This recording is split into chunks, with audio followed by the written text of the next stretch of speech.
In a very humble apartment, Janiyah lives with her ill daughter Arya. After a trip to the hospital, Arya has to sleep with headphones on because the neighbors' music can be heard through the thin walls. They wake up early and Janiyah bathes Arya while reminding her not to play with her science project since they don't have the money to fix it if it breaks. Arya reminds her mom that the teacher has been asking for her lunch money and Janiyah gets frustrated when she learns that the teacher shamed her daughter in front of the whole class. On their way out, Janiyah gives some coins to Benny, a man in a wheelchair. Her landlady sees this and yells at her because she hasn't paid rent yet. The landlady reminds her she's already filed the eviction, so Janiyah tells her she'll bring the money during her lunch break after she gets paid at work. In return, Janiyah asks her to tell the neighbors to keep the music down, but the landlady refuses, saying they have the right because they do pay rent. When Janiyah drops Arya at school, she promises to bring her the lunch money during her break. She says hello to the principal, who watches her in shock and confusion. Then Janiyah goes to her job at the grocery store, which is already full of people. Her boss Richard doesn't even say hi and rushes her to work because one of the cashiers called out sick. Both Richard and the customers insult her just because she walks at a normal speed to her spot. A woman tries to pay all her groceries with a benefits card and Janiyah explains that some of those items are non-eligible. The client gets angry and leaves without buying anything, so her husband throws a bottle at Janiyah on their way out. Richard complains about the mess and orders Janiyah to clean it quickly before someone slips. The other customers also complain because they have to wait more. While Janiyah goes looking for the cleaning things, her coworker notices how much she's suffering and tries to lend her some money. However, Janiyah turns it down because she knows her friend needs it too and they're getting paid today anyway.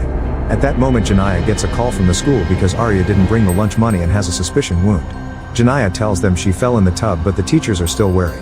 Richard finds Janiyah on the phone and forces her to hang up, so Janiyah begs until he agrees to give her a 30-minute break so she can rush to the school to fix the issue. She also asks him for her paycheck, but he refuses. Then Janiyah stops at the bank to get her last $47 for Arya's lunch but the ATM says insufficient funds even though she has some money in her account. Manager Nicole explains that the ATMs won't give her money if it leaves the account with less than the minimum needed to keep it open. Janiyah chooses to close it but to do so she has to wait in a very long line, so she leaves with nothing. Afterward Janiyah gets to the school and screams when she sees her daughter being taken away by Child Protective Services. She begs for mercy and explains that Arya is sick so she needs special medicine, but she's ignored. Janiyah goes on a rant, explaining how she works 2 jobs as she has a breakdown and hears a screeching sound in her ears as if her reality was crumbling. After taking Arya's fallen bag, Janiyah rushes back to work in the rain. She's in such a hurry that she accidentally cuts off Oliver and almost crashes. Oliver yells at her and throws a drink at her car. Janiyah just keeps moving, but Oliver says he'll make her regret it and starts following her. Suddenly he hits her car with his, causing it to slip on the water.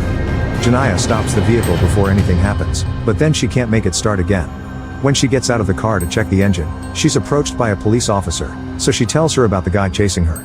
However, Oliver turns out to be a cop too, so he threatens Janiyah with finding a way to legally blow her brains out. After the cop sends Oliver away, she asks Janiyah for her documents, which have expired. Janiyah desperately explains she will renew them today after getting paid, but the cop still impounds her car.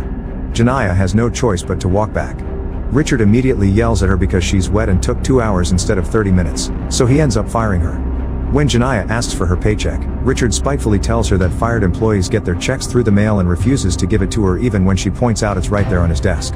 Then Janiyah goes home and finds all her things getting wet on the street because her landlady has evicted her. Janiyah can only scream in frustration while she tries to pick up her belongings. Minutes later she's back at the store to tell Richard she isn't leaving without the check. At that moment a man enters the office and asks her about a product while using her name because he reads it on her name tag.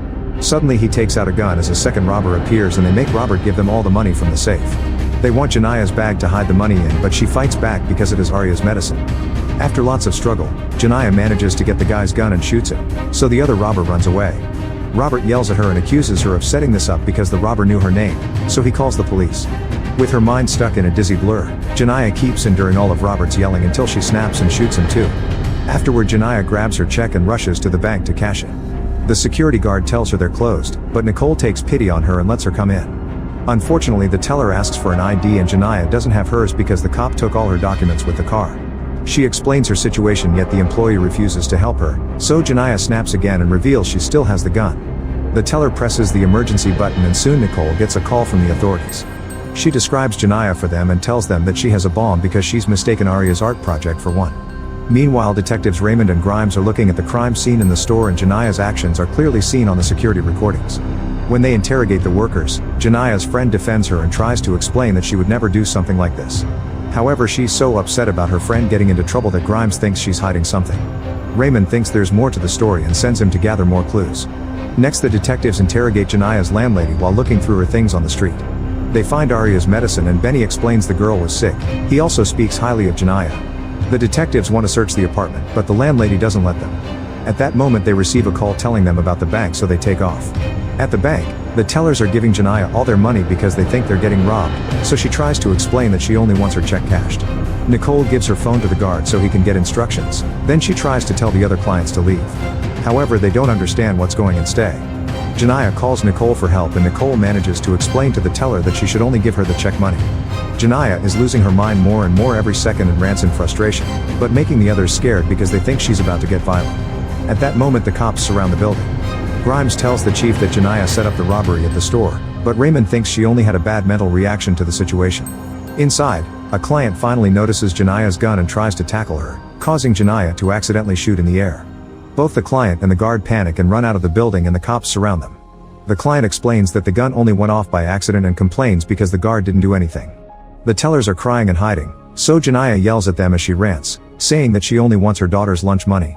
She freezes when she realizes that the reporter on TV is talking about her, saying that she's robbing the bank and murdered her boss.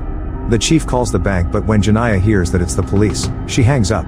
Then the negotiator arrives with a special truck, but Raymond convinces the chief that Janiyah will be more open to talking to another woman, and she has experience with negotiating too. Raymond calls the bank again and makes Nicole put her on speaker. She asks about the gunshot and Janiyah panics as she explains it was an accident. She keeps screaming as she continues to lose her mind, but Grimes understands that she isn't trying to rob the bank and talks calmly, showing sympathy and calling the incident a misunderstanding. However, when Raymond asks her to come out and promises to help, Janiyah loses it again. She says they just want to put her away like they put away their daughter and nobody ever helps her. When Nicole tells her to let the clients out, Janiyah screams that she isn't keeping them and hangs up again. Afterward, Nicole gives Janiyah her check money. Janiyah separates the $40 needed for school lunch and asks Nicole to take them to Arya because she knows the police won't let her. When she sees the cops getting in position on TV, she makes the tellers close the blinds on the front door. The cops in the truck have access to the security cameras and worry about the bomb. One of the tellers then secretly begins streaming the situation. When an elderly client says she needs to sit down, Janiyah immediately makes Nicole bring her a chair. The other clients ask her to let them out, but Janiyah is convinced that once she's alone the police will shoot her. Two of the clients run out anyway, so Janiyah makes Nicole lock the door. At that moment Arya's science project starts beeping, so Nicole and the police think it's over, but Janiyah just turns it off. Saying she needs to think, Janiyah goes to one of the offices. The tellers want to use the chance to leave, but Nicole tells them not to move because they don't know how Janiyah will react. She comes back with chairs for everyone, explaining she knows what it's like to be standing all day. Raymond sees this and tells the chief that real criminals aren't this nice. A cop enters the truck saying that they've acquired the blueprints of the bank, so he wants to go in with flash grenades. However, the chief doesn't want to risk it because of the bomb. Some cops think they should call the FBI, but Raymond thinks that's ridiculously overreacting. Obviously this is just a desperate woman and she hasn't even hurt anyone, so Raymond wants to give her a chance while the FBI will probably just shoot her on the spot. The chief agrees and makes Raymond call the bank again. Janiyah hates the sound of the phones ringing and wants to turn them off, but Nicole convinces her that the police may help her get to her daughter. As soon as Janiyah picks up, she starts explaining the whole situation and Raymond finally understands why she thinks they won't help her. Janiyah remembers Oliver and thinks he's there to shoot her like he promised. She mentions what really happened during the store robbery, the problem with her check, her daughter's medicine and wound, her 2 jobs, her evictions, and all the other details of her terrible life. Since the teller's phone is still streaming, the video goes viral and people all over the city start feeling bad for her. A crying Raymond shows her understanding by sharing that she grew up in a similar situation and promises to help, but she needs her to come out. This causes Janiyah to go crazy again and she says she won't come out as long as there are cops outside. Then she hangs up. Raymond is devastated because this is touching on all her personal issues and she needs to leave the truck for fresh air. When the chief discovers that Janiyah is being recorded, he orders his men to jam the signal. At the same time, Janiyah realizes that the security cameras are on and asks Nicole to take her to the switch. One of the tellers uses the chance to try to leave, but the door is locked. Janiyah turns off all the cameras, leaving the cops with no way of knowing what's happening. Then she goes back and the others tell her they need the bathroom, so Janiyah lets them go one at a time. Outside, Raymond and Grimes are checking the system but can't find the cop who attacked Janiyah. People are starting to gather behind the police because they're asking for Janiyah's freedom. Back in the bank, one of the tellers complains because Janiyah is being treated like a martyr, so Nicole and the old lady scold her for her lack of sympathy. Then Nicole notices that Janiyah is cold and explains the air conditioner is always high there, offering to lend her a jacket. They go to the office and Janiyah puts on the jacket while seeing a family picture on the desk. They discuss the matter of children and Nicole assures Janiyah that she's a good mother, which she knows because she's seen her all the time she's come to the bank. She tries to convince her to get help but Janiyah is still afraid of Oliver. In the evening the FBI arrives and Janiyah gets worried about all the noise. Janiyah sends Nicole to the door to check and they learn the crowd is yelling "Free Janiyah." On the news, they can see the crowd chanting her name with big signs asking for her rights. A reporter talks to the activists and even Benny is there, sharing how Janiyah always helped him even when she had nothing. The chief tries to convince the FBI that they have this under control and Janiyah will surrender peacefully, but they don't listen. Janiyah remembers that Nicole convinced her to open her account there and wonders why she cares so much. In her career, Nicole has seen lots of women getting ignored or scammed by red tape, so she asked to be transferred to this location hoping to make it easier for humble people who need it in this neighborhood. The tellers are complaining about how hot it is without AC and Janiyah shares that this is the temperature she has to sleep through every day. When the old lady says some sweet words, Janiyah apologizes for everything and explains that something in her broke when her daughter was in the hospital.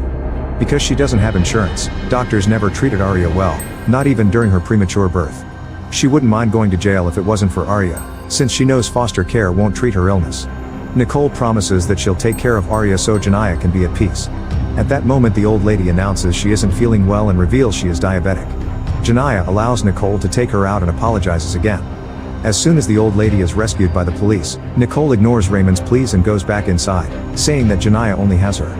The next time someone calls the bank, it's the FBI. They won't let her talk to Raymond so she starts losing it again and passes the phone to Nicole.